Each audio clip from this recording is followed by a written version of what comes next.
Kryeministri serb Aleksandar Vučić ka zgjedhur të i përgjigjet me ironi asaj që ndodhi në fundjavë në Tiranë, kur 5 krerë bashkish dhe komunash rajonale me shumicë shqiptare vendosën të bashkohen në një union të vetëm. Vučić e cilëson këtë një lojë fëmijësh dhe histori pa vlerë. Kryeministri serb u pyet nga gazetarët për këtë çështje në konferencën e përbashkët me liderin e Partisë Demokracia e Re Greke, Kyriakos Mitsotakis, i cili vizitoi sot Beogradin. Çfarë komuna shqiptare? Këto janë lojra për fëmijë të vegjël.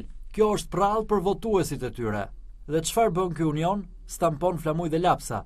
Kryeministri serb vijoi ironinë edhe kur kritikon iniciuesit dhe pjesëmarrësit e kësaj nisme, kur shprehet se servirin përralla fëmijësh, kur nuk kanë asgjë për të ofruar. Kur njerëzit nuk kanë asgjë për të ofruar, as rritje ekonomike dhe as reforma serioze, flasin për lojra fëmijësh. Dhe unë ju pyes ju, çfarë ka ndryshuar dje dhe sot në Preshev? A i shkëpullën një pjesë serbisë? Mendoj se jo. Dhe argëtohen me lojra fëmijësh pasi e kanë më të lehtë. Nuk jam mërzitur për këtë.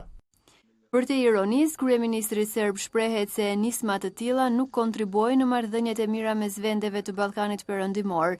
Të dielën me iniciativë të kryebashkiakut Veliaj, krerë të bashkive të Tiranës, Prishtinës, Tetovës, Ulqinit dhe Preshevës krijuan unionin e përbashkët të komunave shqiptare për të intensifikuar bashkëpunimin mes tyre.